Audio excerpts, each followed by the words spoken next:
Rebonjour à toutes et à tous, c'est déjà le dernier temps de cette journée, après avoir discuté des limites planétaires ce matin, puis des nouveaux modèles désirables vers lesquels on voudrait aller. On va prendre une fiche très pratique cet après-midi, on va apprendre à compter et voir ce qu'il faut compter pour aller vers un futur désirable. Et pour ça, je suis en présence d'Aurélien Osterlink, en plateau, coordinateur de la chaire comptabilité écologique de la Fondation Agro Paris Tech, et à distance, dans le Nord, nous sommes avec l'entrepreneur Sylvain Brezard, PDG de la société Nord6 et par ailleurs président du conseil d'administration de l'ONG Greenpeace. Mais juste avant de commencer, je pense que nous sommes également en distanciel avec Jean-Pierre Lessoil. Vous êtes le directeur de la DREAL Bourgogne-Franche-Comté. Vous êtes bien avec nous ?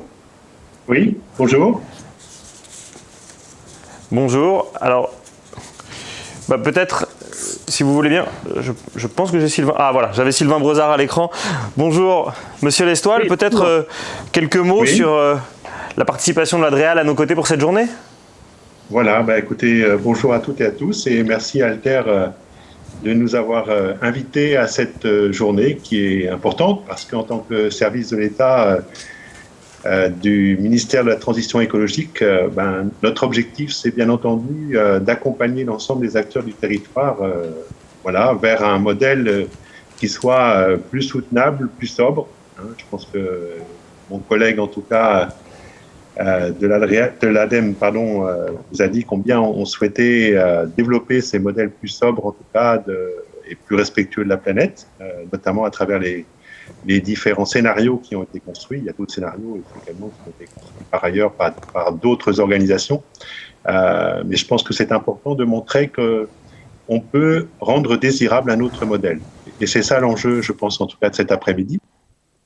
Il est clair que toutes les discussions qui ont eu lieu ce matin ont montré que notre modèle économique n'est pas soutenable, que la planète est limitée et que chaque année, on voit bien qu'on consomme un peu plus tôt et plus rapidement une planète entière. Voilà. Alors moi, je voudrais revenir quand même sur quelques éléments que j'ai pu entendre ce matin. Je pense qu'il n'y a pas de monde meilleur. Par contre, effectivement, il y a un monde qu'on doit construire qui est soutenable. Moi, je me souviens tout à fait, il y a 3 ans, de la venue de Benoît Légué, qui est un membre du Haut Conseil pour le climat, qui est le directeur d'un think tank qui s'appelle I4CE, et qui nous disait il ne faut pas regarder dans le rétroviseur pour construire le monde de demain, parce que celui qu'on a construit nous mène dans le mur, mais il faut apprendre à construire autre chose. Et donc, il faut aussi apprendre à le rendre désirable. Et c'est clair que si du jour au lendemain, on supprime la circulation en voiture ou si on interdit l'utilisation du plastique, on voit bien qu'on va voir tout de suite nos concitoyens descendre dans la rue. Il suffit de regarder aujourd'hui la loi climat et résilience, et notamment le volet lutte contre l'artificialisation des sols, où on voit les élus aujourd'hui être extrêmement inquiets quand on leur dit qu'à l'horizon 2050, il faut atteindre le zéro artificialisation nette. Donc, c'est pas si simple que ça, même si on a tous le désir de construire un autre modèle économique.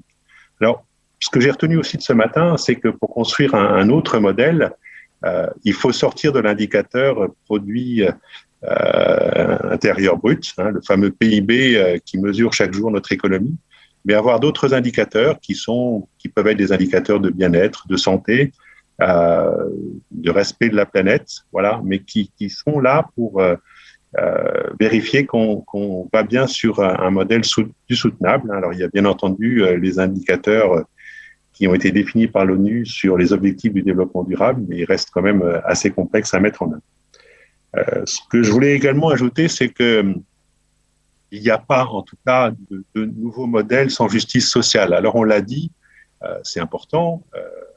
On a bien vu la crise des Gilets jaunes, c'est clair.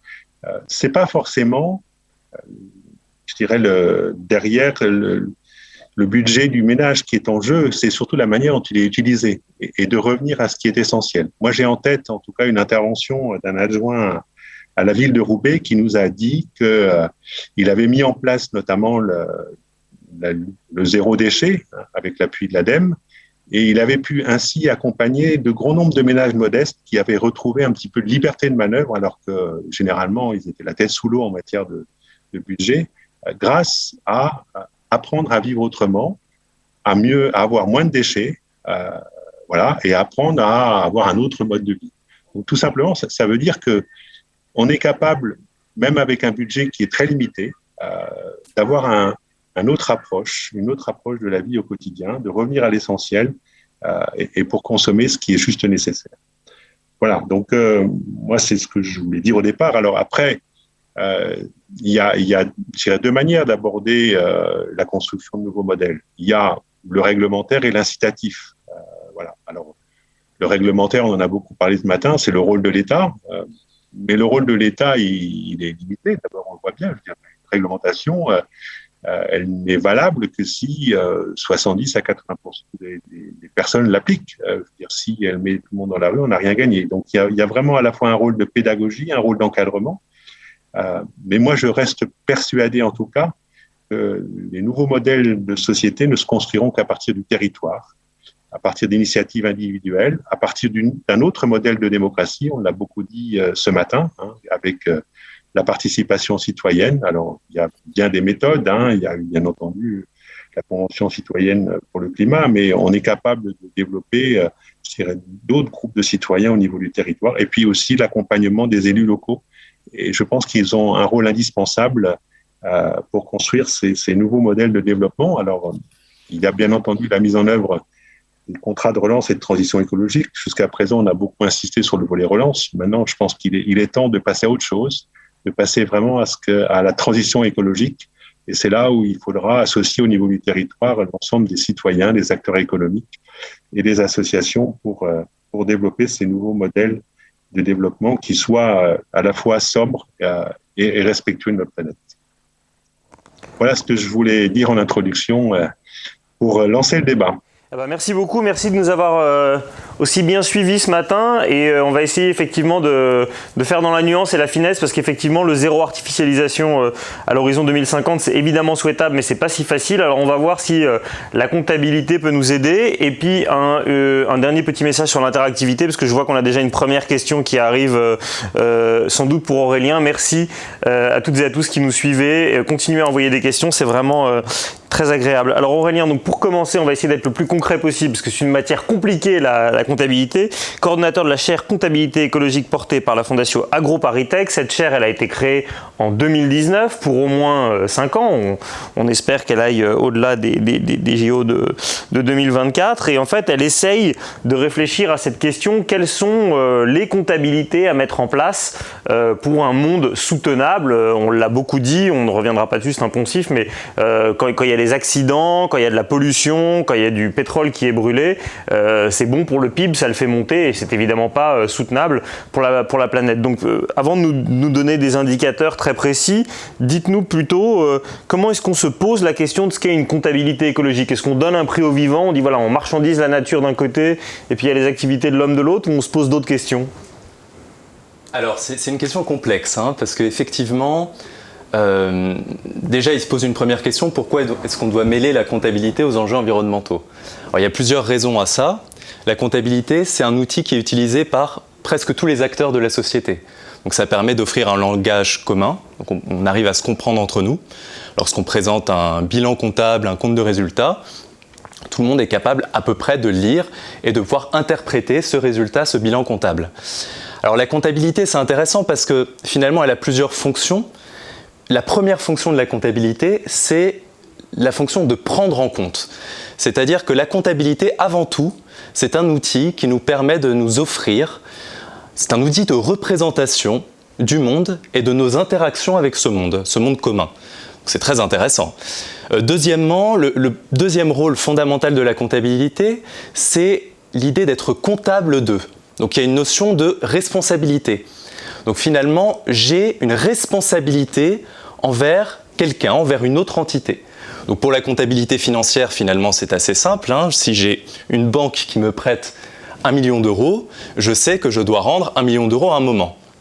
Donc cet argent va être rendu disponible, je vais avoir différents usages avec cet argent, mais à la fin, j'ai une responsabilité de payer ma dette. Troisièmement, il y a la fonction de compter, c'est peut-être la première fonction à laquelle on pense, c'est-à-dire qu'il y a des chiffres. C'est un outil de mesure qui nous permet de prendre des décisions à partir des métriques que l'on va sélectionner. Et finalement, il y a la fonction de rendre compte. Donc on doit communiquer, et on doit communiquer des résultats pour prendre des décisions. Alors maintenant, par rapport à cette question, finalement, pourquoi mêler ça aux enjeux environnementaux ? Parce que c'est un outil utilisé par tout le monde, c'est un outil qui nous permet de rendre compte des interactions avec notre monde, avec notre environnement, mais pourtant aujourd'hui, la comptabilité, elle est aveugle aux enjeux environnementaux. Elle est aveugle aux enjeux environnementaux puisqu'il y a un seul capital que l'on intègre dans notre comptabilité, c'est le capital financier. Et aujourd'hui, si on veut prendre l'exemple de la comptabilité privée, une entreprise va pouvoir être jugée comme étant performante, on a parlé d'indicateurs justement, va pouvoir être jugée comme étant performante et dans le même temps, pouvoir être une entreprise où on va constater un taux très important de burn-out, de dépression, des inégalités de salaire très importantes, et sur le plan naturel, de participer au désastre écologique par des émissions de gaz à effet de serre très importants, par une mauvaise gestion des sols, donc tout un tas de dimensions environnementales. Donc une fois qu'on a posé le constat, se pose la question de dire, mais est-ce que ça n'aurait pas finalement un sens de tenir des comptes de l'environnement. De tenir des comptes de l'environnement, c'est-à-dire finalement comment se portent toutes ces entités naturelles que nous partageons et dont nous avons de toute manière besoin, dans nos vies d'ailleurs, et puis finalement quelle est notre responsabilité envers cette nature. Quelle est ma responsabilité vis-à-vis de l'atmosphère quand j'émets du gaz à effet de serre par exemple. Quelle est ma responsabilité vis-à-vis d'un sol vivant quand je fais pousser des plantes. Je fais pousser des plantes dans des activités agricoles. Quelle est ma responsabilité dès que je vais pêcher des quantités très importantes de poissons? Est-ce que j'ai une responsabilité envers cette population de poissons qui abrite une rivière, qui abrite un océan, et envers l'océan d'ailleurs en tant que tel? Donc voilà, se pose la question de dire, et finalement, est-ce qu'on ne devrait pas rendre des comptes à l'environnement puisque cet environnement ne nous appartient pas? Et d'ailleurs, il est partagé avec d'autres acteurs pas que économiques, d'autres êtres humains, d'autres sociétés. Donc se pose effectivement la question de dire, comment, si on veut vraiment compter la nature, comment est-ce qu'on met une valeur sur cette nature? Et là, ça devient compliqué. Ça devient compliqué parce que finalement, il y a deux écoles aujourd'hui pour faire de la comptabilité écologique. Une première école, c'est de dire finalement, on a parlé, c'est un peu le grand sujet aujourd'hui de soutenabilité. Il y a deux courants. Il y a le courant qu'on va appeler soutenabilité faible. Et forte, qui ont été définis par Natacha Gondran en ouverture. Effectivement, la soutenabilité faible avec l'idée que, au fond, la technique peut toujours nous sauver. Et la forte qui dit qu'il doit y avoir des choses au-dessus de tout. C'est quelque chose que vous arrivez à intégrer dans la compta?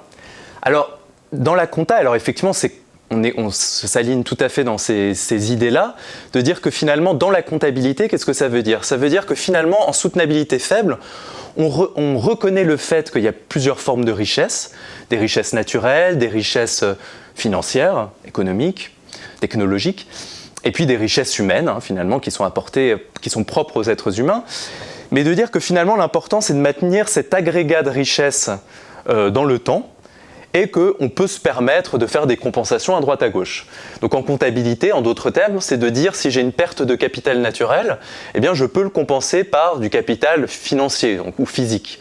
Donc finalement, j'ai des abeilles qui disparaissent, eh bien je vais les remplacer par des petits drones pollinisateurs parce que finalement, ils font un peu la même chose que les abeilles et donc le problème est réglé. Et le courant soutenabilité forte, c'est de dire finalement non, on reconnaît qu'il y a des entités capitales, le mot capital vient de là au départ, des entités capitales à préserver pour elles-mêmes, pour ce qu'elles sont. Donc c'est la grande différence finalement, et qu'on va avoir d'ailleurs comme approche dans la manière de mettre une valeur derrière les capitaux naturels, c'est de dire que dans un cas finalement, je considère mon capital naturel avant tout à travers les services qu'il me rend. Finalement, c'est on va dire une sorte de stock productif. Voilà, mon abeille, elle m'offre un service de pollinisation, elle permet que les plantes peuvent se reproduire naturellement et donc j'en bénéficie dès que je fais de l'agriculture par exemple. Voilà, les forêts, elles me fournissent du bois pour tout un ensemble d'activités. Et puis l'autre approche, c'est de dire, non, finalement, on veut protéger les forêts pour elles-mêmes, on veut protéger les abeilles pour elles-mêmes, et donc, d'un point de vue chiffrage, dans un cas, on va dire, finalement, mon capital forêt, eh ben, je vais le chiffrer à, finalement, à combien ça coûterait de remplacer artificiellement les services que me rend cette forêt, donc par exemple l'approvisionnement en bois. Je vais dire, bon, bah, si cette forêt elle est complètement rasée, eh bien, comment par des solutions, notamment techniques, je peux compenser ce manque à gagner. Donc ça peut être une manière de chiffrer mon capital forêt, en disant, bon, bah voilà, je sais ce que je perds si la forêt disparaît. Bon, d'un point de vue soutenabilité forte, on va dire autre chose. On va dire, ce qui nous intéresse, c'est pas la valeur de cette forêt, c'est pas la valeur économique de cette forêt. Finalement, c'est combien ça coûte de maintenir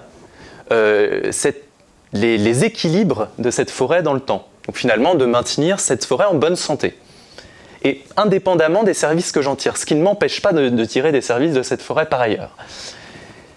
Et effectivement, le problème qu'il peut y avoir, vous parliez de marchandisation, le vrai problème qu'il peut y avoir dès qu'on met une valeur financière finalement derrière un capital naturel, c'est de dire, eh bien le risque, n'est-ce pas justement de marchandiser la nature, de dire, bon ben, si les abeilles disparaissent demain, pour reprendre l'exemple des abeilles, les abeilles vont disparaître demain, et il a été évalué par l'ONU, je crois que c'était en 2015, qu'il faudrait dépenser 1000 milliards d'euros chaque année jusqu'en 2050 pour remplacer artificiellement le service rendu jusqu'à présent gratuitement par les pollinisateurs, le service de pollinisation.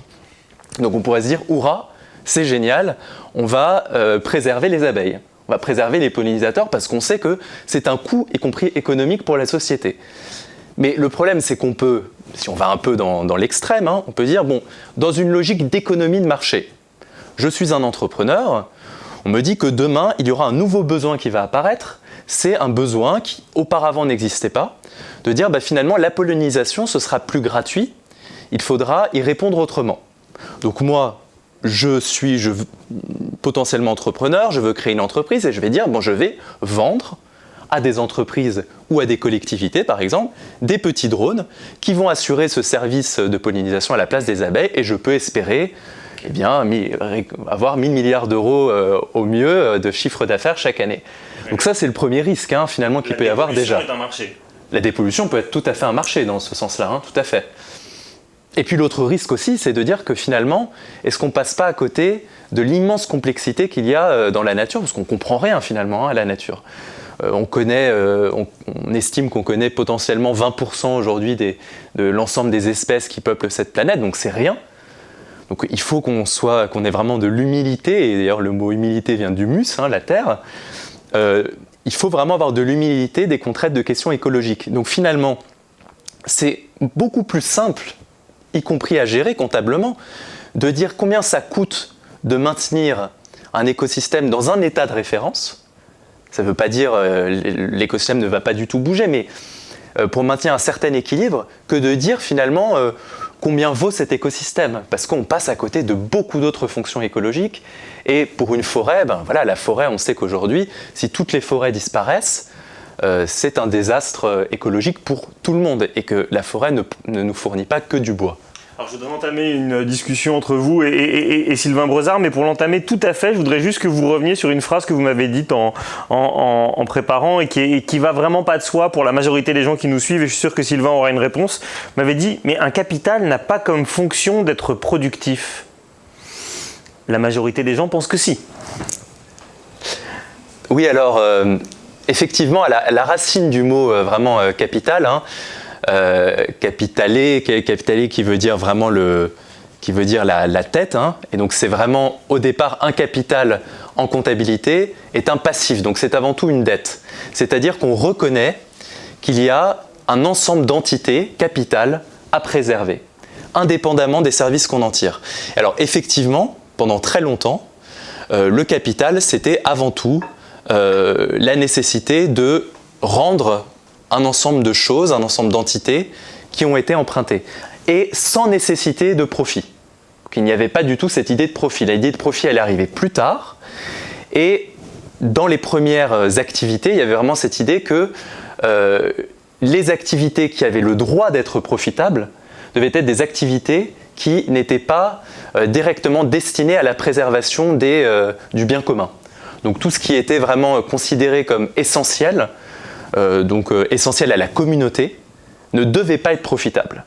Parce que voilà, il y avait cette idée de dire que, eh bien, on ne peut pas tirer profit des activités vraiment fondamentales. Et c'est beaucoup plus récent, finalement, dans l'économie moderne, que le capital a pris une deuxième dimension possible, de dire le capital, est plutôt dans les sciences économiques d'ailleurs que dans la comptabilité à proprement dit, de dire que le capital peut être défini aujourd'hui aussi comme un stock d'entités productives, voilà, qui a comme finalité d'être productif. Mais ce n'est pas du tout sa fonction première. Je reviens vers vous dans quelques instants, mais je me tourne vers le nord, où Sylvain Brezard, j'espère, est toujours avec nous. Toujours. Ah, impeccable. Donc, je rappelle, vous êtes le fondateur de Nord6, qui est une société qui a quand même une certaine taille, parce que vous avez 600 collaborateurs, donc ce que vous dites peut quand même être dupliqué, répliqué et assez représentatif. Vous êtes l'auteur de La Perma Entreprise, voilà, que je montre ici aux éditions Erol. Donc la Perma Entreprise, c'est un concept que vous avez forgé, c'est un néologisme sur la permaculture appliquée à l'entreprise. C'est une démarche qui repose sur 12 principes et 5 méthodes que je vais vous laisser présenter un petit peu pour celles et ceux qui ne connaîtraient pas. Mais au fond, Nord6, vous avez 600 salariés, vous pourriez vous contenter comme le font la majorité de vos copains, ou pas copains d'ailleurs, mais des autres patrons, de compter, voilà, à la fin de l'année, il y a un chiffre d'affaires, il y a une croissance, il n'y a pas de croissance, etc. Pourquoi est-ce que ça vous satisfait pas? Peut-être parce que je n'étais pas prédestiné à être un chef d'entreprise, un dirigeant. Moi, je suis né dans un monde d'enseignants et peut-être que ça m'a fait comprendre, conscientiser des choses essentielles comme voilà, l'épanouissement de l'être humain, comme le fait que chez chaque être humain, il y a des qualités, il y a des potentiels, il y a donc des projets de vie possibles, comme le fait que voilà, c'est insupportable de voir des gens qui n'ont pas de quoi vivre au regard de certains qui en ont un peu trop. Voilà, je crois que je suis né là-dedans et finalement, le fait d'être devenu chef d'entreprise m'a peut-être confronté plus que jamais à ce que je viens de vous dire. Et donc, de ce fait, question digne d'un chercheur, hein, qui est de dire, mais finalement, j'étais en 94, 96, une entreprise face à ça. Est-ce qu'elle ne doit pas se remettre en question? Est-ce qu'elle n'a pas un rôle fondamental à jouer? Et voilà, c'est le chemin que j'ai mené depuis bientôt 30 ans.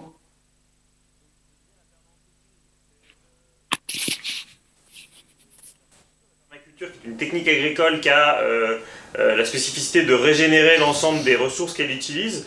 Vous essayez d'appliquer la même chose, enfin vous appliquez la même chose avec Nord6 sur l'ensemble des ressources consommées, y compris, puisque Aurélien en parlait en amont sur les différents types de capital, y compris sur les ressources humaines. C'est-à-dire que souvent on reproche au milieu dans lequel vous exercez, à savoir le milieu des services, d'être des services dits d'optimisation. Et donc quand on optimise un marché, souvent c'est au détriment des ressources humaines qu'on détruit. Vous envisagez une activité économique dans laquelle on détruit le moins possible de vivants et tout en préservant un niveau d'emploi à l'identique. Oui, alors si je peux me permettre, je vais juste reprendre quelques éléments clés du modèle perma-entreprise. J'insiste tout de suite, ce n'est pas un modèle RSE, c'est un modèle de développement d'entreprise qui se base sur 3 principes éthiques: prendre soin des êtres humains, préserver la planète, se fixer des limites et redistribuer les richesses. Ces 3 principes éthiques sont des fondamentaux, sont incontournables, sont indissociables, et toute la méthodologie consiste à bâtir un projet en prise constante avec ces 3 principes éthiques. Alors, pour mettre en œuvre ces principes éthiques, là aussi, je me suis inspiré de la permaculture qui parle de principes de conception, mais aussi de concepts comme la régénération, comme l'agencement des écosystèmes, etc. Et si je reviens sur votre question, effectivement, les fondateurs de la permaculture n'étaient pas sur le fait de dire voilà, on est pour la décroissance, par exemple. Hein. Ils avaient bâti ce dispositif, ou en fait cette méthodologie agricole, pour dire nous, c'est notre façon de lutter contre l'agriculture industrielle, et parce qu'à l'époque commençaient à émerger les réflexions sur la pénurie des ressources. Voilà. Et moi, j'ai trouvé ça intéressant parce que ce qu'ils ont mis en question, c'est pas le fait de croître, c'est le fait de dire on doit produire complètement différemment si on veut assumer un développement. Et différemment, c'est remettre en cause de manière radicale, finalement, les modes de production. Et c'est là où on arrive à cette démarche de régénération. Grosso modo, quand je récolte quelque chose que j'ai semé, ma terre doit être au moins dans le même état qu'au moment où j'ai semé.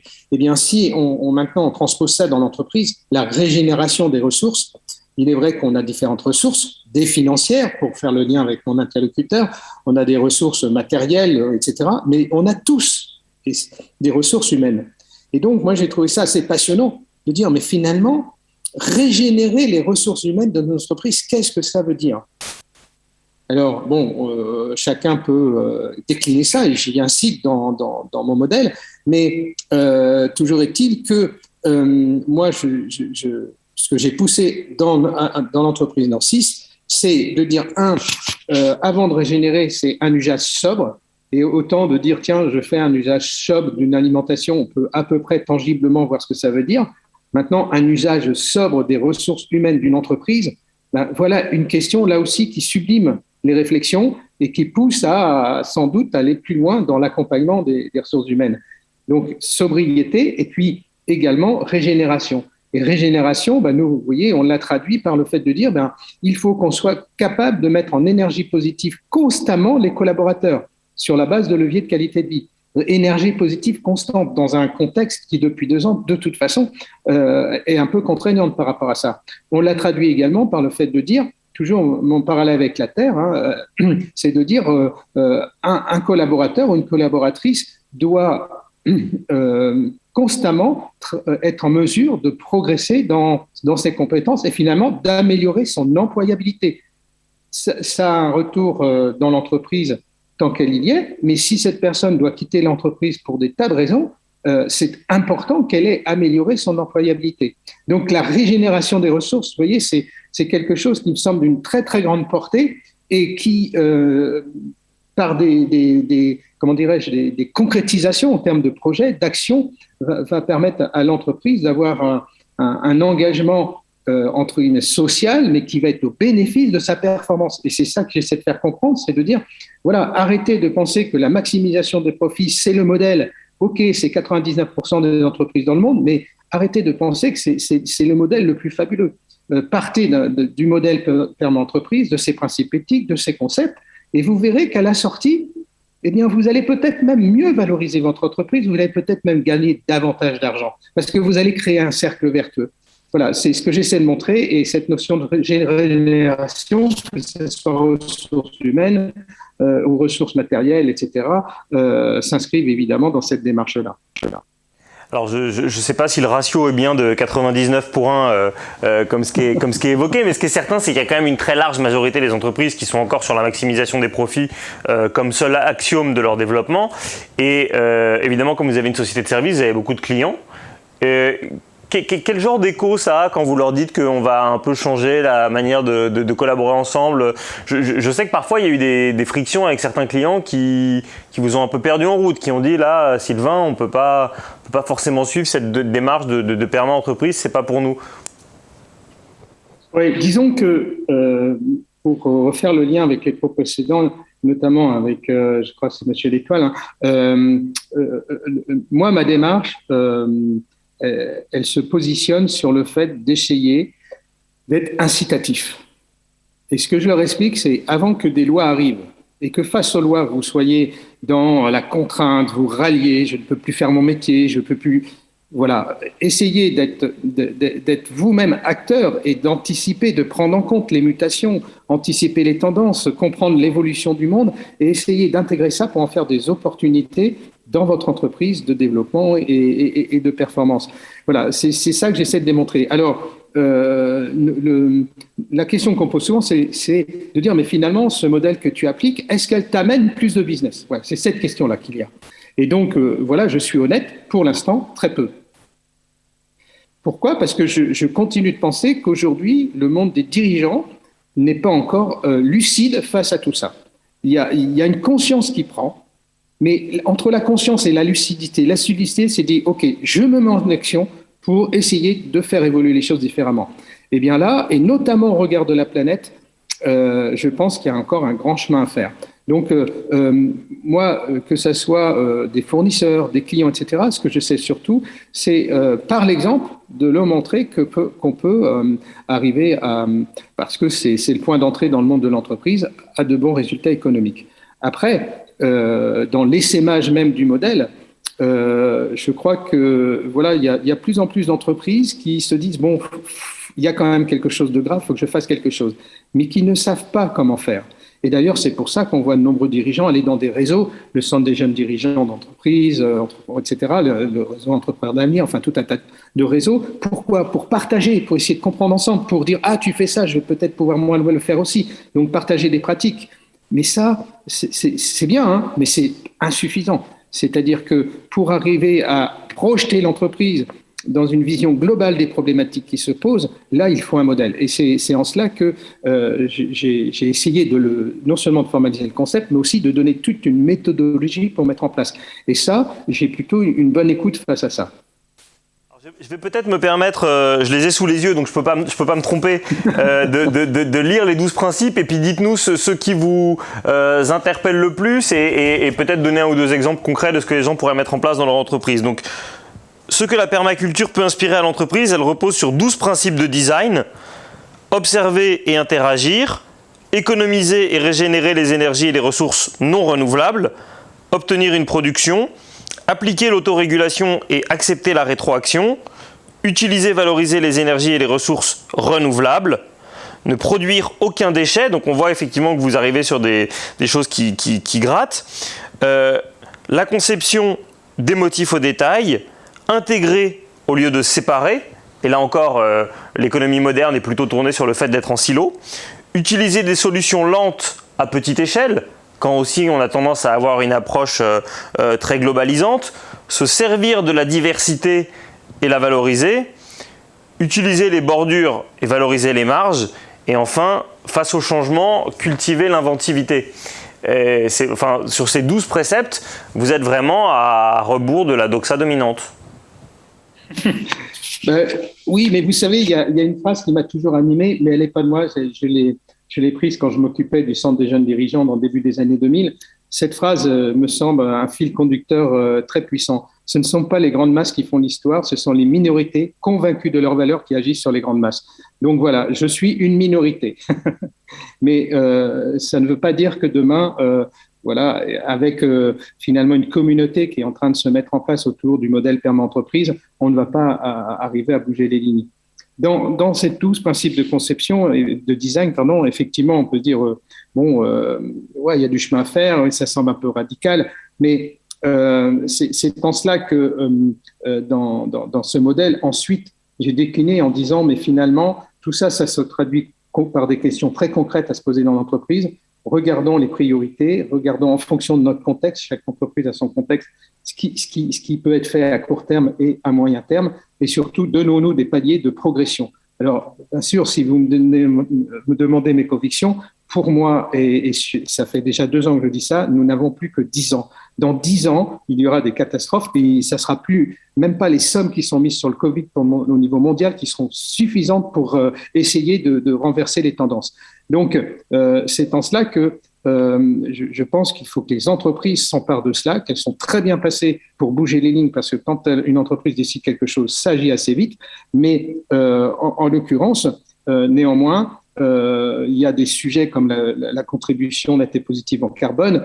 Voilà, dans l'idéal, il faudrait qu'en 5-6 ans, ça soit réglé pour toutes les entreprises. Et là, je vous assure qu'on bouge quelques lignes. La redistribution des richesses, c'était aborté, c'est fondamental. Aujourd'hui, c'est le problème numéro 1, il ne faut pas se leurrer. Regardez, les naissances de tous les variants du Covid, à part un, sont tous nés dans des pays où il y a beaucoup de pauvreté. Parce que voilà, il n'y a pas de soins, les vaccins sont arrivés très tard, etc., etc. Et donc le Covid s'amuse dans ces milieux-là à créer des variants qui sont incessants. Bon, il faut comprendre ça. Et donc effectivement, j'ai ajouté dans ce modèle des objectifs d'impact. Voilà. Qu'est-ce que nous faisons pour avoir un réel impact face aux problèmes ? Et il y a quelques objectifs qui sont assez comment dirais-je, qui font de temps en temps un peu grincer les dents. Mais oui, il faut redistribuer la richesse. Et mon objectif d'impact, c'est que 50% de la richesse créée, donc des bénéfices, soient redistribués, société civile, impôts compris, et collaborateurs. Voilà. Mais en même temps, allons-y par étapes pour justement que ça ne soit pas clivant, discriminant, ce modèle. Justement, donc c'est dans votre méthode en 5 étapes, et pour revenir dans un second temps vers Aurélien, vous fixez 5 jalons, et donc le numéro 4, c'est définir pour chaque enjeu les projets et les actions avec des objectifs d'impact. What is not measured is not managed, comme on dit en bon français. Qu'est-ce que vous voulez mesurer au-delà au-delà effectivement de la réduction des inégalités économiques? Là, c'était très clair l'objectif que vous avez fixé, et je pense que ce serait bien que ce soit généralisé, parce que là, pour l'instant, selon le dernier rapport d'Oxfam, les inégalités se portent plutôt bien. Concernant la réduction de votre empreinte carbone, par exemple, est-ce que c'est le premier indicateur que vous regardez, et comment est-ce que vous essayez de le faire baisser? Alors, merci pour la question, parce que je vais la relier au phénomène du temps partiel. Nous, on a enclenché le temps partiel en 2015, pour 2 raisons. La première, c'était de se dire, voilà, qu'est-ce qu'on peut faire pour faciliter la vie au quotidien des collaborateurs, des collaboratrices. Et donc, effectivement, le temps partiel semblait une belle solution pour cela. OK. Mais la deuxième raison, tout aussi importante, c'était que c'était le meilleur moyen de réduire nos émissions de gaz à effet de serre. Dans une entreprise comme la nôtre, dans l'immatériel, et donc le monde du tertiaire, il y est, 50 à 60% des émissions sont liées au déplacement. Donc, aujourd'hui, il y a tant de débats sur le télétravail, je voudrais absolument qu'on intègre que le télétravail, c'est sans doute une très bonne solution pour réduire significativement les émissions de gaz à effet de serre dans de très, très nombreuses entreprises. Donc, voilà. Donc, si on veut être en contribution nette et positive, effectivement, il faut trouver des leviers et agir sur les leviers les plus importants. Et pour nous, c'était celui-là. Mais, vous voyez, ce télétravail démarré en 2015, qu'est-ce qui s'est passé? Eh bien, 2016, 2017, on a commencé à expérimenter cela. On a vu que ça pouvait engendrer des contraintes dans le pilotage de projet, dans la gestion de tensions sur des projets. On a vu qu'en termes d'animation d'équipe, ça remettait les choses en cause, qu'il fallait s'approprier des outils numériques, que ces outils étaient naissants, qu'ils évoluaient, donc il fallait former, il fallait s'approprier ça. On a fait ce chemin tranquillement au fil des années. Et en 2019, il y avait déjà 40% des collaborateurs qui étaient en télétravail, de 1 jour à 5 jours. Voilà. Eh bien, le 16 mars, quand j'ai vu toutes ces boîtes et nos clients fermés, arrêtés, alors qu'ils pouvaient continuer de travailler pour un certain nombre, pourquoi? Parce qu'ils n'avaient jamais voulu aborder le sujet. Le conservatisme très fort français, bien connu au niveau mondial. Et donc, voilà, elles ont sans doute perdu énormément d'argent, simplement parce qu'elles n'ont pas voulu anticiper, essayer de comprendre comment le monde évoluait et voir en quoi il fallait faire évoluer son organisation, des dispositifs aussi bien de management que d'organisation de travail. Voilà, c'est un exemple. Et effectivement, si on parle d'objectifs d'impact, eh bien, on va mesurer aussi bien en quoi ça facilite la vie au quotidien qu'en quoi ça permet de réduire fortement nos émissions de gaz à effet de serre. Une petite question très courte qui arrive, je ne sais pas si vous avez la solution, la réponse, je ne sais pas si vous connaissez toutes les perma-entreprises de France, mais est-ce qu'il y a des perma-entreprises en Bourgogne-Franche-Comté ? Alors, s'il y en a, c'est des entreprises qui se sont emparées, et c'était l'objectif du livre, c'était pas de dire je fais mon livre comme d'autres, c'était de dire c'est un open source ce livre, prenez-le, il y a une méthodologie complète, allez-y. Et je crois qu'aujourd'hui, il y a un certain nombre d'entreprises en France qui y vont, sans forcément me le dire, et on va créer une communauté pour essayer de les identifier. Alors, je dis ça parce que j'en découvre tous les jours, donc c'est chouette. En Bourgogne-Franche-Comté, je ne pense pas, en tout cas à ma connaissance, pour l'instant, il n'y en a pas. Mais j'en profite pour dire que ce modèle est aujourd'hui expérimenté. Il y a eu des entreprises pionnières, aussi bien dans des entreprises de moins de 10 salariés que de 50, 200, de 600 comme Norcis, et peut-être demain de plusieurs milliers de salariés.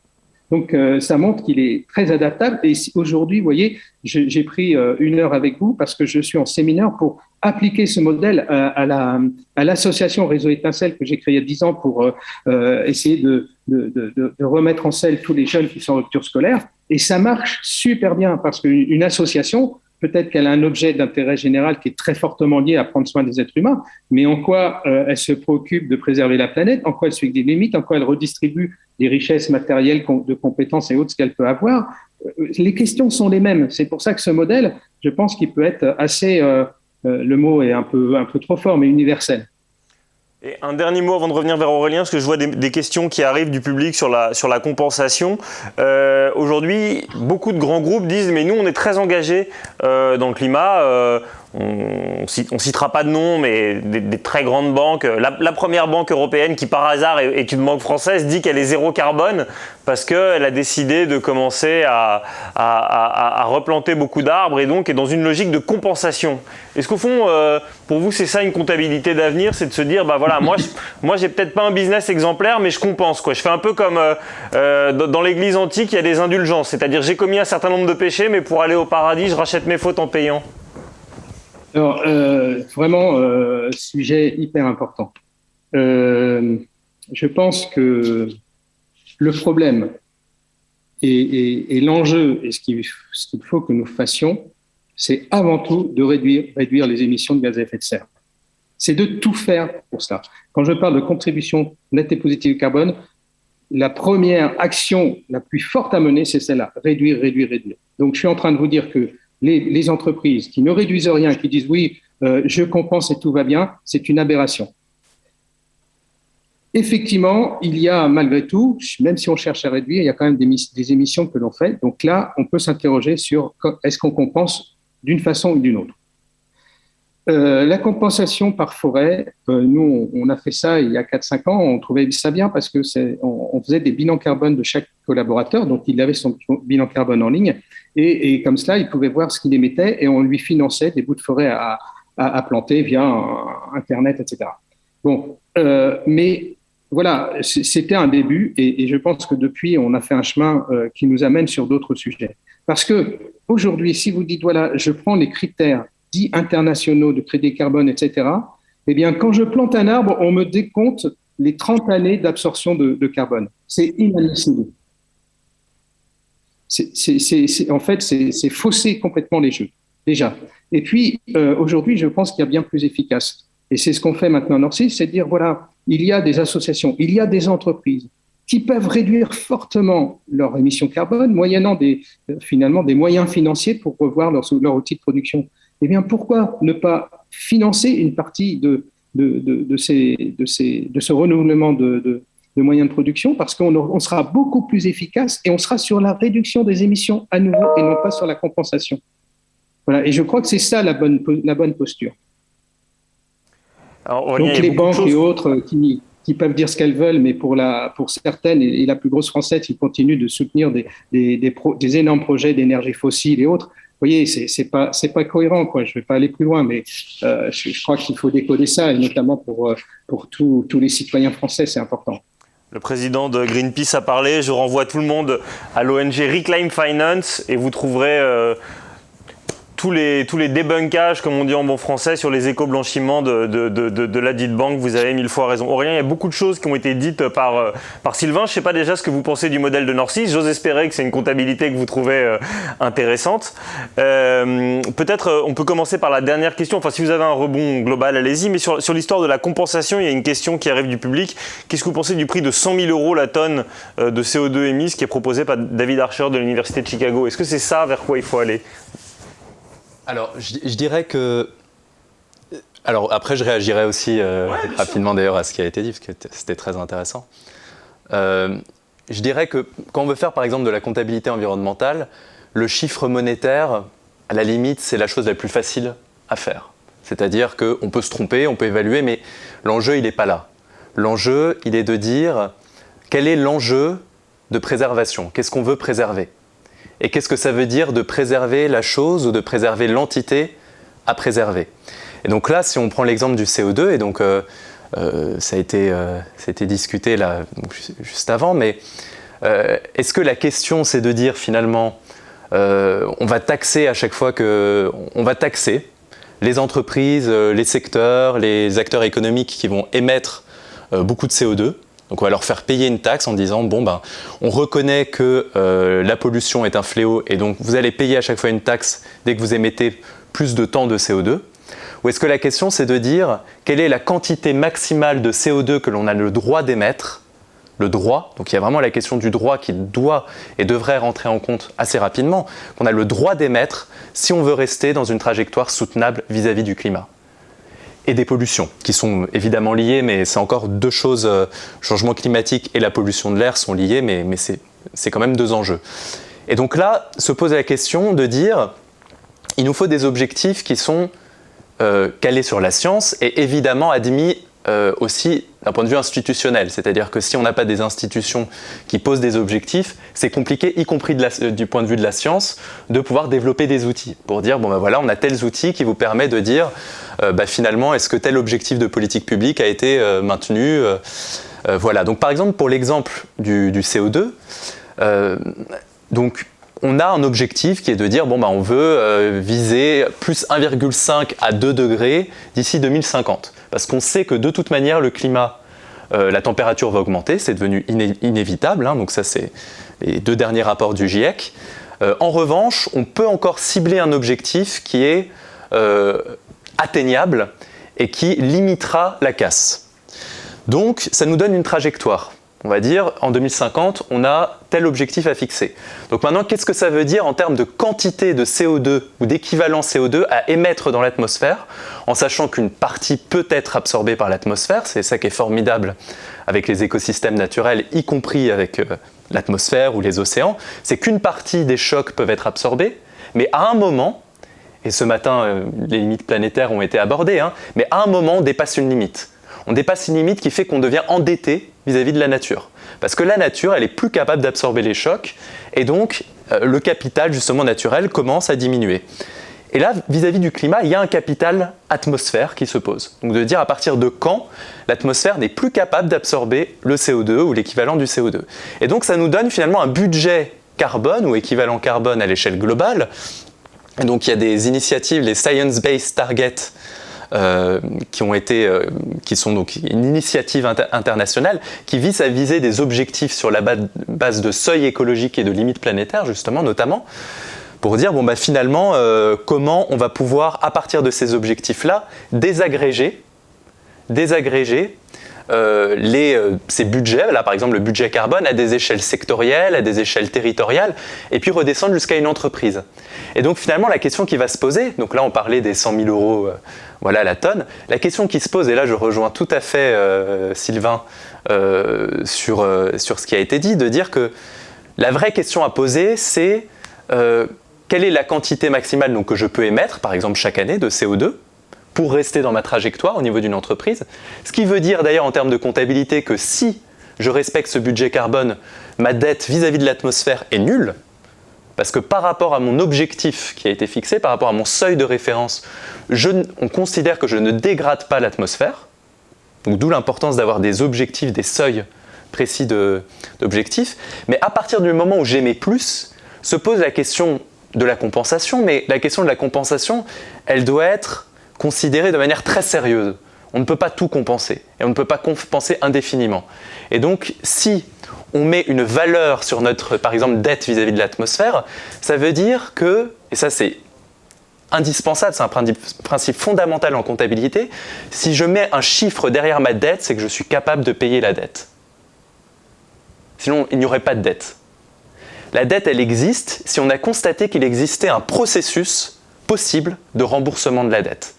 Donc en l'occurrence, vis-à-vis des capitaux naturels ou des êtres humains, on pourra en reparler, mais de dire que si on les considère vraiment comme des passifs, donc vraiment comme des enjeux en tant que tels, des capitaux à préserver, des entités capitales à préserver, donc je reviens sur le sens premier du mot capital, à ce moment-là, on s'est forcément posé la question en amont de dire ça veut dire quoi de préserver l'atmosphère et quels sont les processus à mettre en œuvre pour éventuellement réparer les dégâts qui ont été mis en place.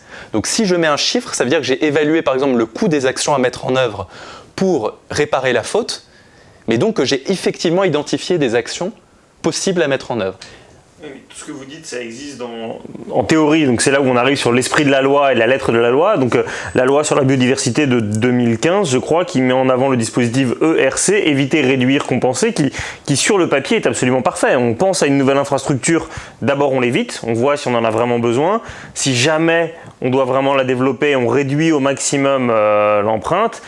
Et en dernier lieu, on compense les nuisances que cette nouvelle infrastructure a causées. Donc sur le papier, c'est absolument parfait. Or, je sais que vous êtes plutôt critique vis-à-vis de ce mode de comptabilité. Pourquoi ? Alors, je pense que c'est déjà bien que ça existe, véritablement, parce que c'est une manière quand même de comprendre qu'on ne fait pas ce qu'on veut avec notre environnement. Parce que voilà, il y a un environnement commun et que à partir du moment où je vais artificialiser un milieu et que ce milieu peut être ma propriété d'un point de vue foncier, j'ai quand même une responsabilité vis-à-vis des habitants qui peuplent ce milieu, habitants humains ou habitants animaux ou habitants naturels. Donc il y a vraiment cette question-là, donc c'est quand même déjà mieux que rien. Mais voilà, le problème qui se pose, c'est qu'effectivement très souvent dans les dispositifs ERC, on arrive très souvent rapidement à la lettre C. Et puis les processus de compensation ne sont pas évidents. Sont pas évidents parce que comme l'indiquait Sylvain, c'est pas aussi simple que ça que de planter des arbres et de dire c'est bon, mon carbone il est absorbé. En fait, c'est beaucoup plus complexe que ça, et notamment les très vieux arbres sont vraiment le fruit du temps qui passe, et que parfois on ne peut rien faire à part laisser le temps au temps. Et le problème, c'est qu'on n'a pas le temps dans notre société telle qu'elle fonctionne aujourd'hui. Et donc, c'est quelque chose qui est à intégrer dès le départ et d'accepter qu'il y a des seuils qu'on ne peut pas dépasser et qu'il y a des limites à ne pas dépasser. Que ce soit vis-à-vis de l'atmosphère, donc, comme on l'a dit, mais aussi vis-à-vis de la biodiversité, etc. Et donc ça, c'est une première réaction. Et puis sur ce que disait Sylvain avant, donc je trouve ça génial, moi, le principe de la perma-entreprise, et j'y crois beaucoup. Et non seulement j'y crois beaucoup, mais ça fait tout à fait sens. À plein d'égards. Et aussi pour la raison que finalement la permaculture s'inspire déjà des principes qu'on observe dans les écosystèmes, donc dans le vivant. La vie, elle existe depuis 4 milliards d'années et elle repose sur quelques principes qui font qu'elle existe toujours aujourd'hui. Et que certaines espèces ou certains groupes d'espèces ont perduré à travers le temps. Et effectivement, il y a des principes, par exemple, de diversité, de coopération, d'efficience, et qu'on retrouve dans ces entreprises permacomptables. Donc je trouve ça très très bien. Et où c'est pas une croyance en fait, c'est une observation justement. On observe que ça marche.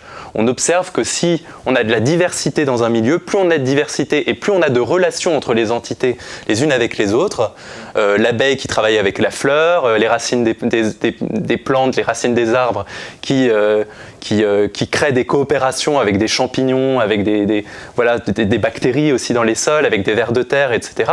En fait, le ver de terre n'est rien sans la plante, la plante n'est rien sans le ver de terre, et donc on est tous rien sans les autres. Et c'est formidable en fait comme enseignement.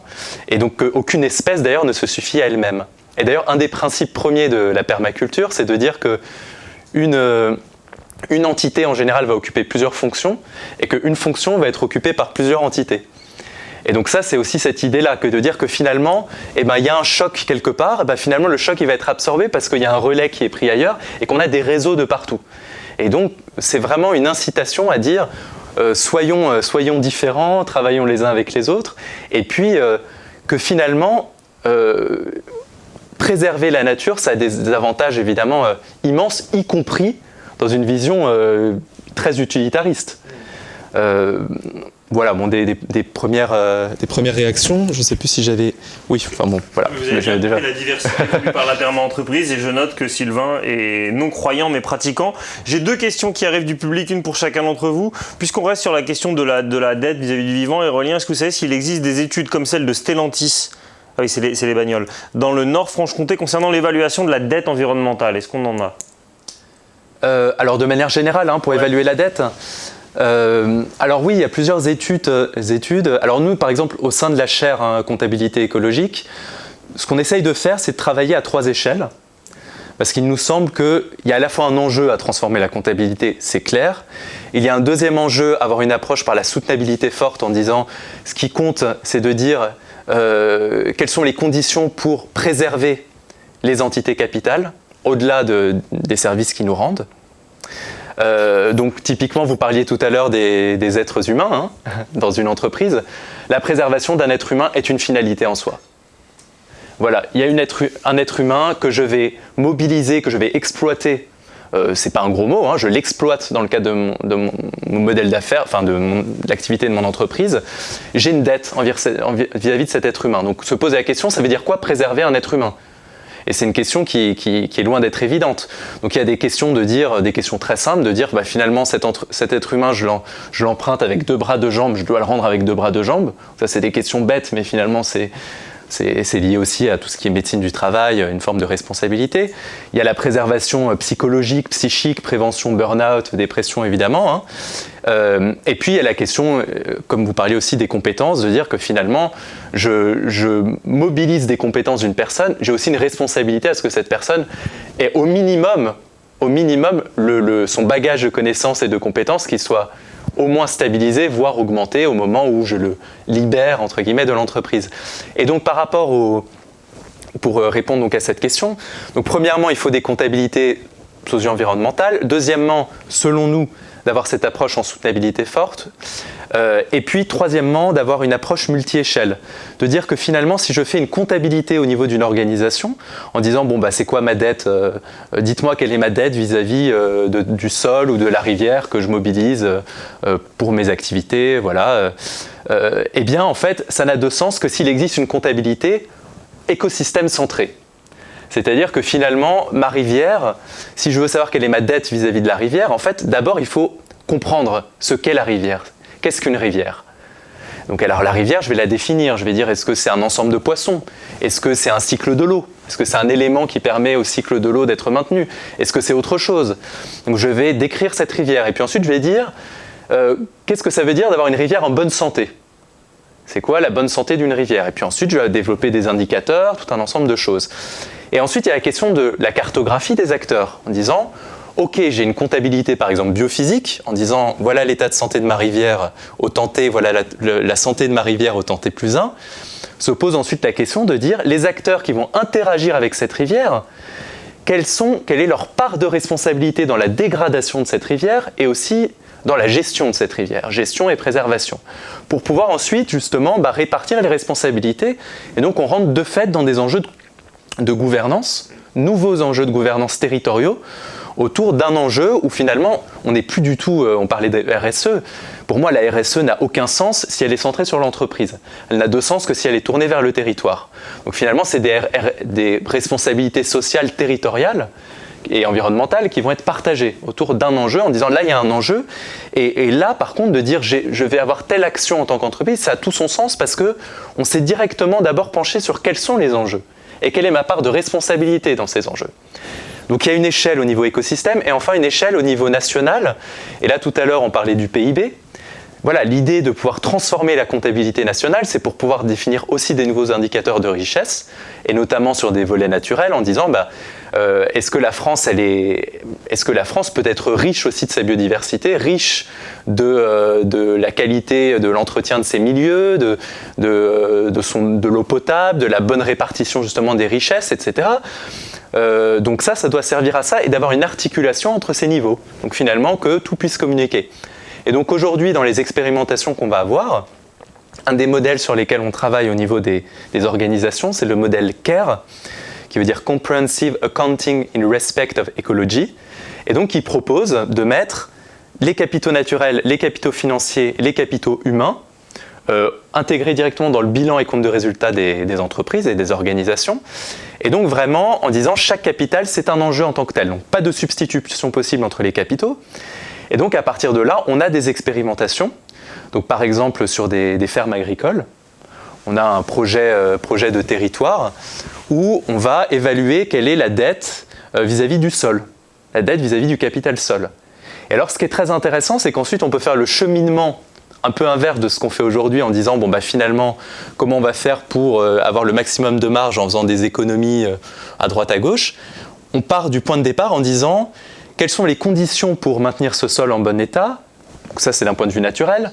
Quelles sont les conditions pour que les producteurs, les agriculteurs puissent travailler dans des conditions dignes et justes. Donc il y a une vraie question, notamment sur la rémunération juste des agriculteurs.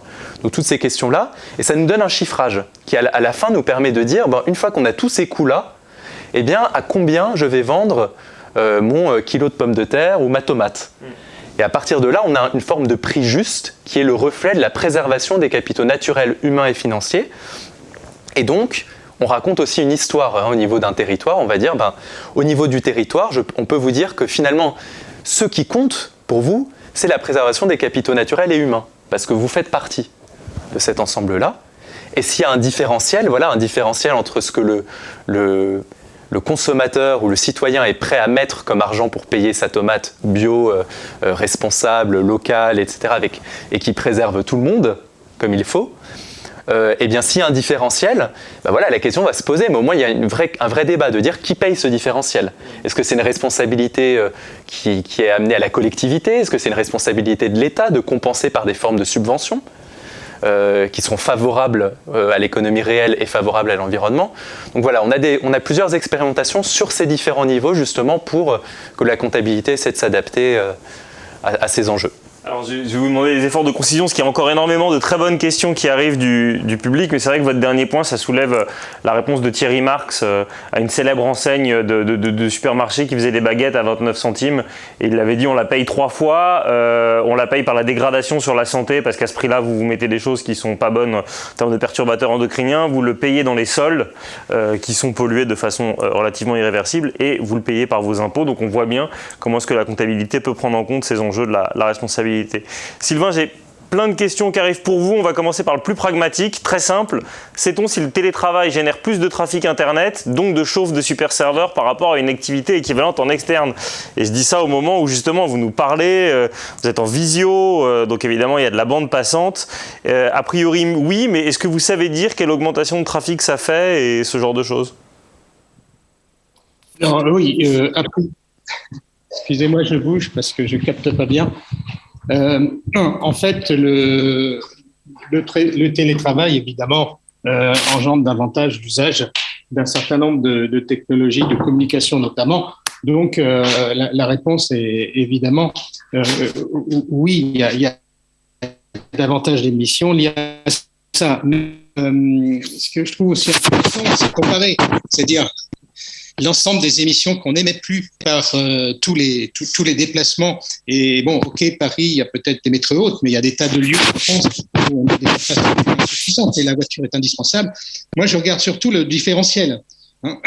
Et c'est ça parce que je n'ai pas la prétention de toucher la perfection, d'être celui qui fait le mieux les choses. Loin s'en faut. J'ai la prétention d'essayer systématiquement de me remettre en question pour essayer de faire mieux. Et donc, c'est là où il n'y a pas photo, notre bilan carbone a pratiquement divisé par 2 l'année du Covid 2020, enfin l'année du gros confinement.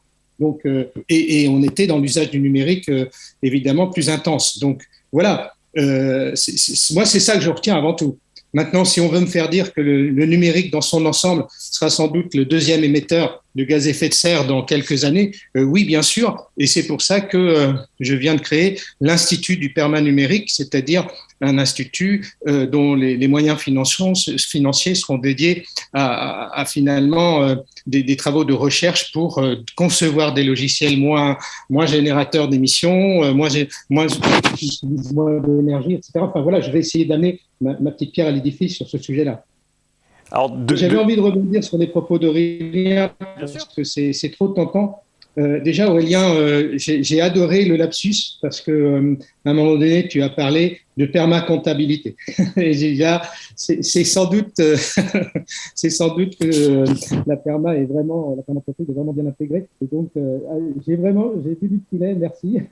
Ceci étant, je renvoie la balle si tu cherches une entreprise pour expérimenter des choses, restons en contact. Au-delà de ça, tout ce qui a pu dire Aurélien, l'exemple de la rivière, ça s'appelle beaucoup de la régénération.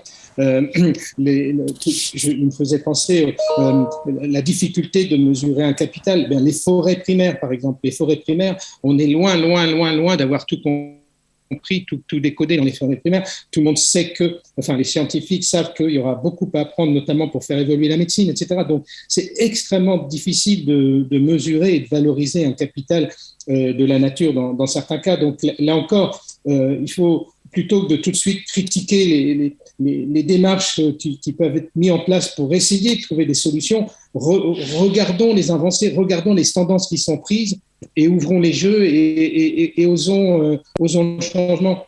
C'est parce que j'entends trop de gens se rétracter. Oui, mais tu fais ça. Oui, mais voilà, il y a plus de numérique, il y a plus d'émissions. Tu fais ça. Oui, mais du coup, il y a davantage comment dirais-je, d'internationalisation dans ce que tu fais, etc. Voilà, je voulais juste faire cette remarque-là. Remarque forte à propos. En ouverture tout à l'heure, la permaculture n'est pas de la décroissance, c'est une alternative à la manière dont on faisait de l'agriculture de manière non soutenable. On a fini la matinée avec Vincent Liéget, qui est un promoteur très convaincant et passionné de la décroissance, dans une conférence qu'il appelait Décroissance ou barbarie, dans une petite référence bien connue à nos amis Lefort Castoriadis. Là, il y a une question qui vient du public, c'est vouloir faire croire à une décroissance désirable, n'est-ce pas un leurre ? Car si on peut reconnaître que c'est une nécessité absolue, autant reconnaître que ça va être très dur avec des bouleversements énormes. Est-ce que le chef d'entreprise, Sylvain Brezard, arrive à vendre la décroissance désirable ou il vend autre chose ? Non,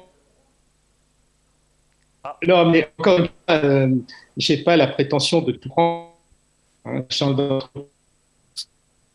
Certes engagé, mais malgré tout, voilà, ça s'arrête là. Moi, ce que j'évoque, c'est la croissance juste.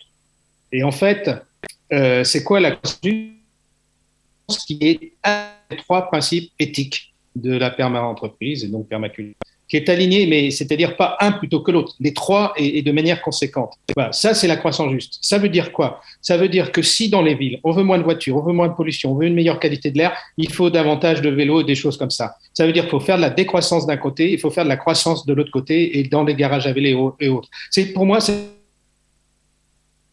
décroître. Non, là, il est évident qu'on va dans une impasse, on ne fera pas évoluer les choses. Et là, mais je pense que dans une période de transition, c'est intéressant de s'inscrire dans une vision telle que celle-là. Juste attention, parce qu'on vous perd un tout petit peu, parce que j'ai vu que vous aviez bougé, mais là, on a un tout petit problème de captation. Je vous fais rebouger, je vous fais faire de l'activité physique, donc c'est bon pour vous. Il y a une question qui arrive qui est vraiment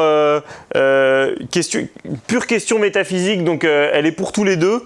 Le temps que Sylvain finisse de se promener, peut-être Aurélien, est-ce qu'on peut considérer qu'une tonne de CO2 vaut une autre tonne de CO2 ? C'est évidemment le kilo. A priori, le kilo de plume et le kilo de plomb pèsent le même poids, mais est-ce qu'une tonne de CO2 émise pour quelque chose d'aussi fondamental que l'alimentation, on peut la mettre sur le même plan qu'une tonne de CO2 émise pour regarder des vidéos de chats en streaming ?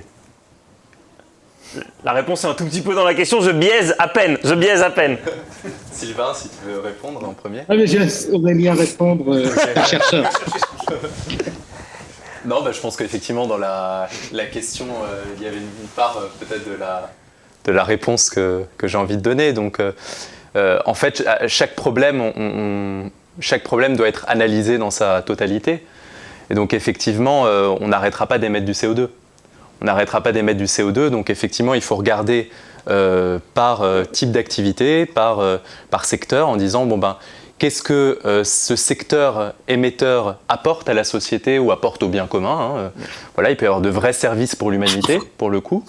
Voilà, on a besoin de se nourrir. On sait que voilà, c'est un besoin absolument fondamental. Est-ce qu'on a besoin, effectivement, d'avoir des développements, de pouvoir toujours télécharger plus rapidement des films en streaming ou voilà, il y a effectivement une hiérarchisation malgré tout des besoins qui est assez évidente, qui va nous permettre de faire le tri, effectivement, à mon avis, de dire si on considère qu'effectivement aujourd'hui l'émission de gaz à effet de serre est un enjeu majeur, eh bien on doit commencer à hiérarchiser les activités émettrices en fonction de ce qu'elles apportent à la société.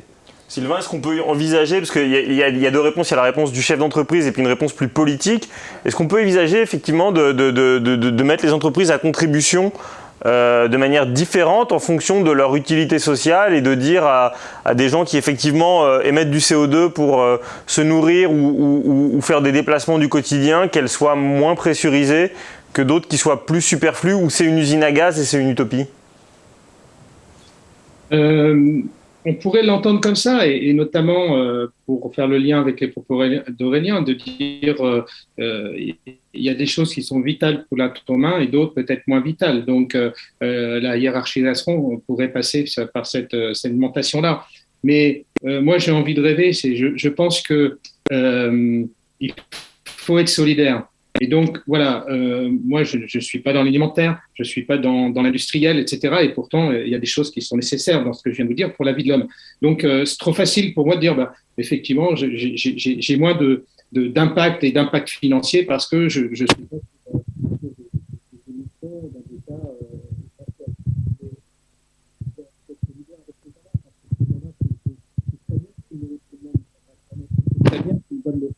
avec une nourriture saine et avec une optimisation de l'usage des ressources et avec un moins d'émissions, ça serait superbe. Donc oui, je crois qu'il faut que les autres entreprises soient solidaires avec ça. Apparemment, il faut enlever faut enlever ton pull du micro, c'est ça qui cause un petit bruit, nous dit la régie, ou sinon une dernière réponse sans trop bouger, parce que de toute façon on va arriver vers la fin de cette séquence. Alors faut pas que je vous le dise tout de suite, sinon ça va vous faire relâcher la pression, mais on a des remarques qui interviennent pour nous dire que les intervenants sont vraiment passionnants et merci. Donc essayez de le rester encore pour une réponse. Là encore, question métaphysique, mais notre économie actuelle, elle est la plupart du temps au court moyen terme. On est passé d'une économie où il y avait des plans quinquennaux avec des résultats annuels, et maintenant on est plutôt passé sur des boîtes qui regardent au prochain trimestre. Évidemment, la perma-entreprise, elle ne peut pas regarder un trimestre. Il y aura une contradiction dans les termes. Comment est-ce qu'on arrive à se redonner du long terme et des perspectives un peu sereines sur plusieurs années quand on est dans comme Norcis, on est dans un champ économique financiarisé qui pense plus souvent à l'échelon trimestriel et avec des clients qui eux-mêmes réfléchissent à l'échelon trimestriel? Il y a deux éléments de réponse. Le premier, c'est que si on développe le modèle que je propose et la méthodologie, après avoir travaillé sur sa raison d'être, etc., on va arriver à la définition d'enjeux de court terme et d'enjeux de moyen terme. Et donc, comment définir ces enjeux? Justement, le questionnement lié aux 12 principes que vous avez évoqués, les 12 principes de design, et à des questions propres à son entreprise en fonction de son contexte, de business, de produit, commercial, de pérennité, etc. Voilà. Et donc, ça veut dire quoi? Ça veut dire qu'à la fin, vous avez un projet avec des enjeux court terme où vous avez identifié ce que vous faites, vous voulez continuer de faire et ce que vous voulez faire de nouveau, et des enjeux moyen terme où vous avez identifié là aussi si vous faites déjà des choses et ce que vous voulez faire de nouveau. Donc, on agit sur les deux temporalités. Ça veut dire quoi? Ça veut dire aussi que ça permet à l'entreprise de rester, le mot à la mode, hein, de rester agile. Pourquoi? Parce que ces enjeux de moyen terme peuvent constamment être retravaillés, revus, réadaptés en fonction de ce qui se passe autour de nous. Ça veut dire quoi? Ça veut dire qu'effectivement, là aussi, il faut que les actionnaires cautionnent cette démarche-là. Il faut que les actionnaires acceptent qu'effectivement, dans certains cas, il va y avoir des investissements dont ils verront les retours qu'à moyen terme pour ces enjeux dont je parlais. Donc voilà, pour moi, la question clé, c'est la posture des actionnaires de l'entreprise. Et après, bon, comme vous le disiez, les plans à 5 ans, etc., les stratégies, tout ça, pour moi, c'est un peu obsolète. Le monde bouge beaucoup trop et beaucoup trop vite, bouge violemment, bouge avec des traumatismes souvent qui touchent les êtres humains, les femmes, les hommes, et notamment d'entreprise. Donc, il faut avoir une forte agilité, ce qui ne veut pas dire que du court terme, loin s'en faut, mais le moyen terme, il faut être capable de constamment le réviser, le réadapter. Dans les années 80, les actions du CAC 40 changeaient de main en moyenne tous les 3 ans. Désormais, c'est tous les 28 jours. Il y a eu une accélération, une volatilité qui est très très forte. Et comme vous évoquiez le rôle des actionnaires, on a un type qui fait figure d'oracle, c'est Larry Fink, le patron du fonds BlackRock, qui est plus que connu et qui n'est pas exactement le fonds le plus green du monde. Il y a un an, il avait un peu surpris à Davos en disant qu'il fallait que les grandes entreprises aillent vers davantage de vertus écologiques et sociales parce qu'elles y trouveraient leur bien-être. Et avant-hier, lors de sa lettre aux actionnaires, il a dit soyons un peu réalistes, le capitalisme n'est pas woke. Voilà, lui aussi il est rentré dans la grande bataille et il a dit bon, au fond maintenant il faut revenir un peu à des préceptes un peu plus Milton Friedman, le principe la responsabilité d'une entreprise, c'est de faire du profit. Est-ce que ça vous désespère parfois de voir qu'on n'a pas tellement évolué depuis 60 ans, parce que Friedman, ça fait quand même longtemps qu'il n'est plus là. Je laisserai Aurélien continuer, mais moi, ce qui m'interpelle beaucoup, c'est que finalement, l'être humain ne se remet vraiment en question que face aux catastrophes. Et vous voyez, par exemple, 2008, de crise, bon, tout le monde a plié le dos, on a fait marcher des planches à billets dans le monde, et puis, au bout du compte, tout le monde a repris, tel qu'avant la crise, ces bonnes et vieilles méthodes. Donc là, on revient sur, oui, le capitalisme dans toute sa grandeur. OK. Je crois que de temps en temps, il y a des catastrophes. Et ce qu'on vit là, c'est une catastrophe. Le Covid, c'est une catastrophe. Pourquoi ? Parce que maintenant, on a déjà constaté qu'on revient tout en arrière. Que maintenant, c'est inscrit dans de nombreuses entreprises et c'est surtout inscrit dans la tête des salariés qui ont envie de continuer de travailler avec cette flexibilité-là. Il n'y aura pas de retour en arrière. Et les entreprises qui reviendront en arrière, qui seront rigides, elles vont le payer cash par des démissions, etc. Donc, bon, je donne juste cet exemple, et il y a plein de choses qui ont changé. Donc, le Covid est une catastrophe. Ce que je crois, c'est que ces catastrophes vont s'amplifier. Je ne vais pas faire un tableau noir, mais les gens qui s'intéressent à ça savent ce qui nous guette. Et pas que sur le plan de la planète, la fonte du permafrost avec toutes les bactéries, etc., et des virus qui risquent d'apparaître, c'est tout aussi questionnant, voire effrayant que les dérèglements climatiques avec toutes les catastrophes qui arrivent. Mais ce monsieur, je pense qu'il a tort, parce que les catastrophes vont s'amplifier si on n'y prend pas garde, et là, sa posture ne sera plus viable du tout. Parce que de toute façon, les entreprises, quelles qu'elles soient, seront extrêmement en difficulté. Eh bien, merci beaucoup Sylvain. On a été rejoint par Axel, le directeur d'Alter, qui va conclure nos échanges dans quelques instants. Mais peut-être Aurélien, un peu la même question. Est-ce que la comptabilité écologique, elle pourrait remettre un peu tout le monde d'accord en remettant un peu de long terme? Parce que comme le dit Sylvain, même si Larry Fink a plus d'argent que nous à gérer, il est indiscutable que du point de vue de la science, il a tort. Oui, alors en effet, ce qui est intéressant par l'outil comptable, c'est que pour faire de la comptabilité, on doit se poser les questions de... Les échelles de temps sont à la base de la comptabilité. Donc finalement, quelle est l'échelle la plus pertinente pour rembourser un sol ? Par exemple, ça veut dire quoi rembourser un sol ? On en a parlé tout à l'heure. De dire que finalement, il ne s'agit pas de dire qu'à la fin de chaque année, je rembourse ma dette envers le sol, mais de dire que par exemple, je vais dégrader un sol dans le cadre de mon activité et je vais anticiper les usages que je vais avoir de ce sol. Donc je vais par exemple je vais cultiver du blé, je vais avoir des cultures arboricoles, je vais immobiliser une partie du sol. Voilà, pour des constructions par exemple, et de dire que voilà, d'ici 20 ans, je dois avoir identifié un processus pour réhabiliter ce sol, et donc chaque année, je vais provisionner un peu d'argent qui vont permettre de financer des actions de préservation qui ont été identifiées en amont. On a parlé tout à l'heure, voilà, vous avez parlé des actionnaires qui jouent évidemment un rôle primordial, et donc quand on parle d'actionnaires, on parle d'investisseurs, évidemment, forcément. J'espère qu'on pourra prochainement investir aussi dans le capital naturel. Et investir dans le capital naturel, ça ne veut pas dire investir dans des solutions technologiques qui essayent de préserver certaines dimensions environnementales, mais c'est bien véritablement de financer aussi des emplois qui sont directement liés dans la bonne gestion des milieux naturels, notamment. Et donc là, la question qui se pose, c'est que finalement, si on est vraiment dans une logique de dire on ne substitue pas les capitaux entre eux, je ne substitue pas un capital naturel par un capital financier, par un capital humain, et donc tous les capitaux sont indépendants. Ça veut aussi dire qu'à partir du moment où j'ai fait mon activité, j'ai développé mon activité, que je vais vendre un ensemble de biens ou de services sur le marché, ensuite les nouvelles ressources qui vont rentrer dans mon organisation, avant de faire du profit, vont servir à rétablir finalement mes différents capitaux. Donc c'est la première chose que je fais parce que c'est des enjeux capitaux. Donc c'est d'abord de restaurer d'une certaine manière mes différents capitaux financiers et extra-financiers. Et à partir de là, le supplément, c'est ce qu'on va appeler un profit durable. Parce que c'est le profit généré après réhabilitation, après préservation de l'ensemble des capitaux.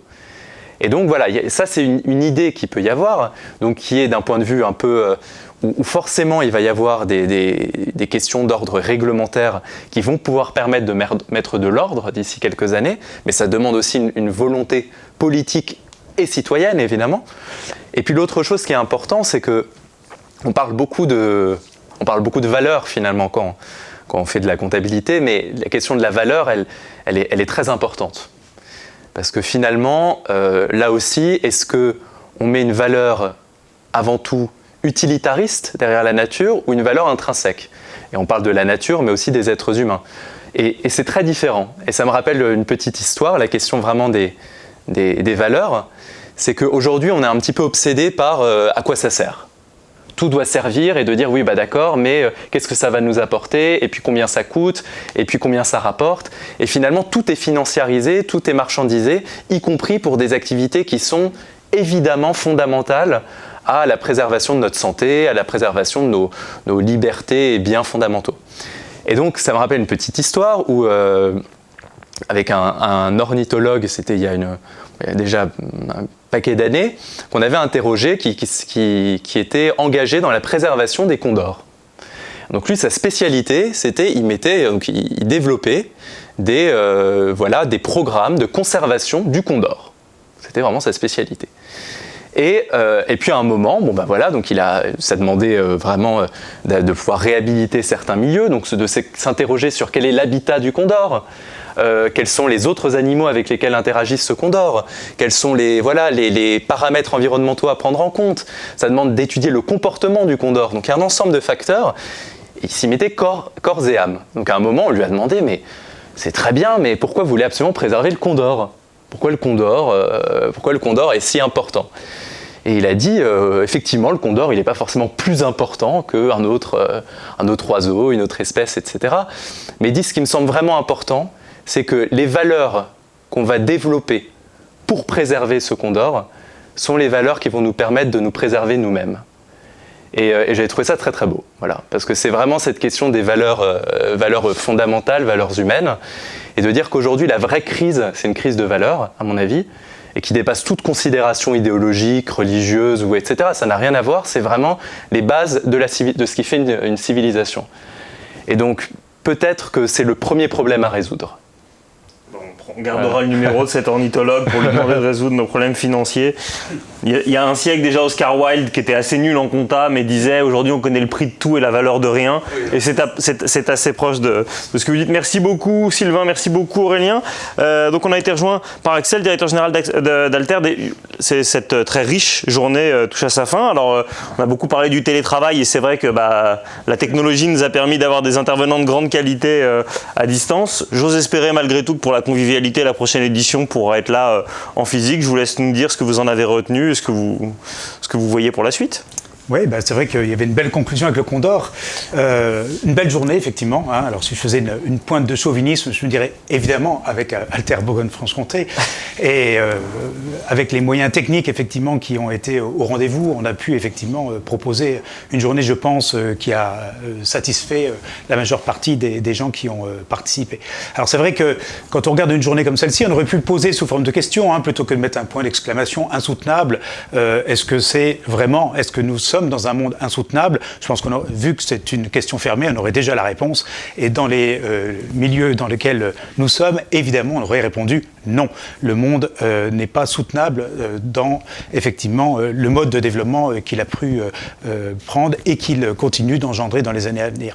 Et moi, ce qui m'a particulièrement frappé, c'est ce matin les propos d'Hélène Lavoie. Alors c'est vrai que ce qu'elle nous a montré, on pourrait dire on le savait déjà, mais en même temps de nous le remontrer, de nous le redire, ça ébranle quand même quelques convictions. Et ça ébranle des convictions particulièrement pour les tenants des territoires comme je le suis, qui sont plutôt à se dire mais où atterrir dans les territoires, comme le dit Bruno Latour. Et on se dit mais alors si on est dans les territoires et qu'on est face à ces enjeux qui sont monstrueux, qui sont globaux, qui vont vers des conflits extrêmement importants, et c'est ce qu'elle a su nous rappeler, on se dit mais en fait c'est même plus des colibris que nous sommes dans nos territoires et dans nos actions. Nous sommes des fourmis. Sauf que, et Aurélien pourrait le dire également, les fourmis sont en capacité de résilience importante, puisqu'elles peuvent porter 10 à 50 fois leur poids, voire même pour certaines espèces, telle la fourmi tisserande, peut porter jusqu'à 100 fois son poids. Donc je me dis, une fourmi, elle est toute petite et en même temps elle est capable de choses extrêmement importantes. Et surtout quand elle se met en collectif, c'est le collectif qui va fabriquer peut-être les solutions de demain. Alors on a vu plein de solutions. Effectivement, de repenser la comptabilisation, de repenser le modèle entrepreneurial avec la perma-entreprise, de repenser aussi la pensée économique autour de la décroissance avec Vincent. Je me dis que voilà, tout ça, et c'est bien de se dire, là pour le coup, sous forme de question, y a-t-il des solutions pour demain ? Oui, il y a des solutions pour demain. Et je pense que c'est en revenant dans les territoires, en redevenant les fourmis, qu'on va pouvoir effectivement essayer, y compris même de contrer les conflits autour des guerres dont nous a parlé Hélène ce matin. Parce que si on repense des gouvernances partagées, si on repense les modèles locaux de travail ensemble, regardez la constitution chilienne qui est en train de se faire, regardons la constitution islandaise également. Il y a la capacité pour les citoyens de prendre vraiment le contre-pied et d'imaginer que demain pourra se faire en ayant vraiment compris que les États et que les ressources sont interdépendantes. Et ce n'est pas toutes les ressources pour moi et je laisserai rien aux autres. Et ça, c'est un vrai enjeu majeur, en tout cas pour les années à venir. Alors si on fait le parallèle, juste pour finir et ne pas être trop long, avec les activités d'Alter, on a un peu c'est une analogie, on a un peu ces deux pendants. D'un côté, ce qui est un peu global, c'est l'observatoire, donc on va continuer d'observer les politiques publiques en train de se faire dans la région Bourgogne-Franche-Comté, et on va poursuivre dans ce travail de fourmi, plus que de colibri, l'appui au territoire pour aller, je pense, respirer davantage l'humus de ces territoires pour faire en sorte que on puisse à la fois entendre ce qui se fait, ce qui est en train de se faire, et puis montrer par l'éclairage des observatoires que nous avons quelles sont les politiques qui sont aujourd'hui menées et quelles sont les politiques qu'il faut infléchir dans les années à venir.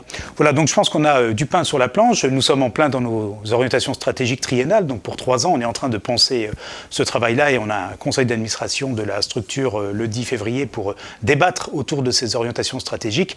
Donc on est en plein aussi dans ces chantiers à la fois territoriaux et chantiers globaux. En tout cas, merci pour cette belle journée. Merci à tous les intervenants. Merci à Vincent qui a assuré aussi la conduite de cette belle journée. Merci aussi aux techniciens, à la technique, à toute l'équipe d'Alter qui a été plus ou moins intégrée à la dynamique et qui a pu travailler à la dynamique. Et surtout Fabienne qui est la cheville ouvrière de tout ce travail. Alors vous étiez, on va dire, entre 100 et 130 en simultané à suivre tout au long de la journée. Et puis à peu près 450 en cumulé personnes, donc c'est quand même plutôt pas mal, malgré effectivement le contexte qu'a rappelé Vincent. Merci à toutes et à tous. On nous donne certains petits remerciements de dernière minute à Yann Nature Environnement, Réinventer Demain, Catherine, Patrick et Dijon Écolo. Merci à toutes et à tous qui nous avaient suivis. Les replays seront disponibles très vite. Si jamais vous avez des amis qui pensent encore que notre mode de développement est soutenable, n'hésitez pas à leur envoyer. Si vous en avez qui doutent mais qui ont envie de partager, qui sont profs, n'hésitez pas à partager aussi. Et voilà, très bon week-end à toutes et à tous. Prenez soin de vous.